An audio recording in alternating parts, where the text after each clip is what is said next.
Ассаламу алейкум, кыргыз элим. Кечеги менин постум боюнча менин баракчамда ар кандай талкуулар болуп жатты. Жакшы сөздөр болуп жатты, арасынан нааразычылыктар да болуп жатты. Бирок баарыбызга белгилүү, бүгүнкү күндө бул шайлоонун астындагы саясат оюндары экенин.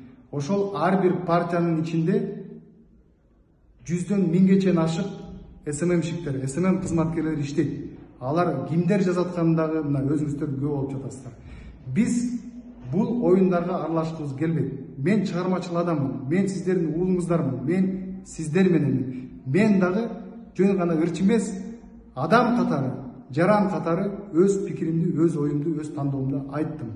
Бирок бул тандоолордун бардыгы бул мен өзүм оюмда кала берсин. Сиздерди мен үгүттөгөн жерим жок. Эч убакта үгүттөбөймүн, бул партияга же тиги партияга шайла деп. Ар бирөөңүздөр өзүңүздөрдүн жүрөгүңүздөр кимди кааласа ошол партияга добушуңуздарды бериңиздер. Ынтымактуу бололу достор, шайлоо дагы бүтөт. Министрлер дагы алмашат, президенттер дагы алмашат, хандар дагы алмашкан. Бирок биз сиздердин алдыңыздарда өзүбүздүн чыгармачылыгыбызды тартуулап, ырдап жүрө беребиз. Ар дайым Кыргызстанда тынччылык болсун. Ассаламу алейкум. Ардагер партиянын азыркы өтүп жаткан курултайынын ардактуу делегаттары, урматтуу такталган, такаланган талапкерлер, санасы санга жетип отурган саяпкерлер, карантинде бардыгыбыз эле камалып жатып, микрофонду сагынып калган окшойбуз. Арине, мен эми Элдардай экономист эмесмин, Элиградай финансист эмесмин, Жанардай журналист эмесмин, же Садык досумдай чечен эмесмин, бирок саясатта бечил эмесмин. Мен реформа жөнүндө сүйлөйүн дедим эле, бирок башка жака кете турган окшоп калдым. Азыр өзүм көргөн эле, көнүп калган эле көйгөйдү, ошо мен көргөн көйгөйлөрдү көрбөгөн дөдөйлөр жөнүндө сүйлөйүнчү дедим да. Азыр отурсам бирөө жазып атат. Ушул курултай өтүп жатып аткан маалыматка пост жазыптыр. Силер барганда эмне кыласыңар, максатыңар эмне депчи. Жогорку кеңешке эки түрлүү адамдар эки максат менен барат. Бирөөлөр мандат үчүн барат, бирөөлөр мансап үчүн барат. Мандат деген эмне, мансап деген эмне? Мандат деген бул элдин өкүлү деген күбөлүк. Ал түбөлүк эмес 5 жылдык. Мансап деген эмне? Мансап деген бул бийликтин өкүлү. Мына ушул мандат менен мансапка апыр-тапыр арты калган капыр деп 44 партия ат салышкан жатат. Келатат бардыгы. Анан азыр эми шайлоо кандай болот?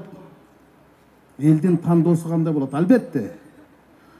Шайлоо кандай болот? Бул жараткандын каалоосуна жараша болот. А бирок элдин тандоосу, элдин каалоосу кандай болот? Эртеңки саясат дал ошол каалоого жараша болот. Эгер бийлик күчкө салам десе, бийлик бурункудай азыр 3 партия менен киратпайбы? Ошол 3 партияга көз жумуп, оппозициянын башын жылам десе, анда ит эле болдук. Көрүп атасыңар да азыр Беларусиядагы кырдаалды, адилетсиз өткөн шайлоолордун арты эмне болуп атканын. Беларустарды бульбаш дейт, кыргыздарды бейбаш дейт. Биздики алардан да жаман болот, эгер чектен чыгып кетсе. Албетте, ар убакта бизде шайлоолор өтүп өткөн, бирок шайлоолор кандай болгон? Маселен, Акаевдин бийлигин башына эмне жутты эле? Адилетсиз шайлоолор жуткан, парламенттик. Бакиев бийлигин башына эмне жутты эле? Адилетсиз парламенттик шайлоолор жуткан. Ушу биз тарыхтан сабак ала албай койдук да.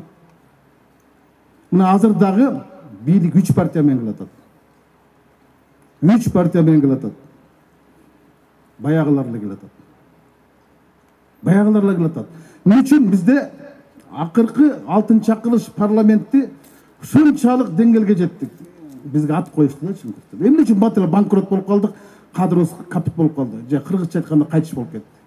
Анткени парламентке жалаң быдан башталгандар бар болгон. Байлар, байманаптар, базаркомдор, банкирлер, бандиттер, уялчактар, анан урушчактар. Мына эмне болдук? Азыр дагы ошондой топ келатат. Мына биз бүгүн Атамекен партиясынын алдыңкы 20 тизмесин көргөндөн кийин, окугандан кийин Анан башка партиялардагы туура бизди туурап, анан алдына пионерлерди, артына пенсионерлерди коюп коюш мүмкүн да. Комсомолдор менен 10-дукту толтуруп, контрабандист коррупционерлер менен 20 менен 30га толтуруп коет да. Бул деген көз боемочулук да. Мен эч убакта ойлоп ушул жаштарга аксакал болуп калам элүүдөн өткөндө деп. Азыркы 20 талапкердин аксакалдардын бири мен болуп калыптырмын. Мына ушуну балдар дейт. Мына ушуну партия дейт, мына ушун дейт. Өмүрбек Черкешевичтин бүгүнкү билдирүүсү баш тартты деген бул баш катты дегенди билдирбейт. Гельмут Коль 16 жыл Германияны башкарды. Анан эки Германияны бириктирип дагы барайын дегенде немисел айтты: Гельмут, биз сени сүйөбүз, биз сени өмүр бою эстеп жүрөбүз, бирок биз сенден чарчагандай болуп жүрөбүз деди. Ал акырын баш тартты да. Сиз Өмүрбек Черкешевич чарчагандыктан баш тарткан жоксуз, сиз байкагандыктан баш тарттыңыз. Сиз башка жолду тапкан жоксуз, сиз башкы жолду таптыңыз. Сиз 30 жылдан бери онтогон кыргыз саясатынын оорусуна вакцина таптыңыз. Сиз жаштарды тарттыңыз. Сиз жаштарды таптыңыз. Сиз жанарды тарттыңыз. Сиз Элвираны тарттыңыз. Жада калса мени да тарттыңыз. Бул сиздин көрөгөчтүгүңүз, бул сиздин көсөмдүгүңүз. Сиз ар убакта бир убак кыргыз саясатында үлгү болуп келгенсиз, бийликке күз болуп келгенсиз.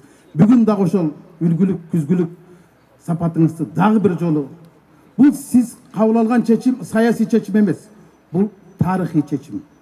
Мына ушундай керек болчу. Сиз жаштардын жаңы демин таптыңыз. Сиз бүгүнкү тарыхтын талабын таптыңыз. Сиз туннелдин ар жагындагы жарыкты таптыңыз. Сиз мынага окшогон жаштардын бардыгын жаңы багытка салдыңыз. Бул сиздин эрдигиңиз. Буну тарых убагында баалайт. Ал эми шайлоо кандай болот? Албетте шайлоо кадимкидей эле болот. Байлар менен кедейлердин кармашы болот. Чындык менен байлыктын кармашы болот. Пландар менен кландардын кармашы болот. Илгери СССРдин убагында пландар башкарган. Эгемендиктин убагында кландар башкарып атпайбы?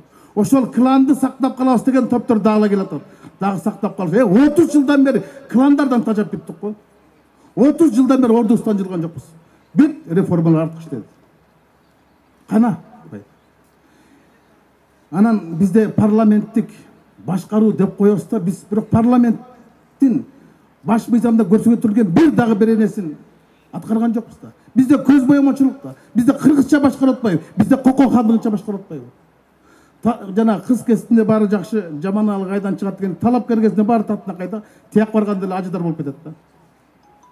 Ошол болуп атпайбы? Азыр дагы туура эле ошол жолго барып атабыз. Бирок бүгүнкү күндө элдин бийликке болгон ишеними эң төмөнкү жерде. Эл эми кечирет деген сөз жаңылыштык. Эл эми кетирет. Биз чыныгы парламенттик башкарууга барыш үчүн мындай жаштар барыш керек. Жана Тилегеним айтты, Жанар айтты. Биз эмнени максат кылып атабыз? Биз элге кызмат кылып атабыз. Биз мандат үчүн барып атабыз. А тиги башкалар мансап үчүн барып атат. Мансап деген бул жанагы макам, бул бийликтин өкүлү. Мандат деген бул элдин өкүлү. Ошол мансапкорлор көптүгүнөн парламенттин бармак бастында калбай банкрот болбоду. Эми ошол эле келатат да. Байлар келатат, байманаптар келатат, акчалуулар келатат. Кадыр калыңдар менен капчы калыңдардын кармашы болот да. Анан кыргыз эли ушуга күбө болот. Азыр президенттик Сооронбай Шариповичтин алдында эң тарых алдындагы эбегейсиз мындай экзамен турат. Эртеңки шайлоону ал кантип калыстык менен болот? Анын кишинин дагы чоң жоопкерчилик турат. Эгерде көрмөксөнгө салып койсо, фактыларды сурай берсе, анда ал өз бийлигин жоготуп алышы мүмкүн. Бул шайлоо ачыгын айтыш керек. Тарыхый шайлоо болот. Тарыхый шайлоо болот. Эми ошол жанагы быйылдан куралган алтын чакырыштагылар дагы эле келип атпайбы? Мен таң калам да, чет өлкөгө чыкканда ушу мен менен барган кесиптештер уялбай эле айтат да, ошо чет өлкөлөргөчү бизде парламенттик башкаруу дейт да. Уялып кетесиң. Уялып кетесиң. Ошондой парламентте бир министрге жөндөп суроо бере албайт. Аялынан телевизордун тепкинден ала албайт. Анан тек калганда кыйын сүйлөйт да. Бизде парламенттик башкаруу болгон жок да. Биз баш мыйзам боюнча парламент өкмөттү башкарат, өкмөттү көзөмөлдөйт.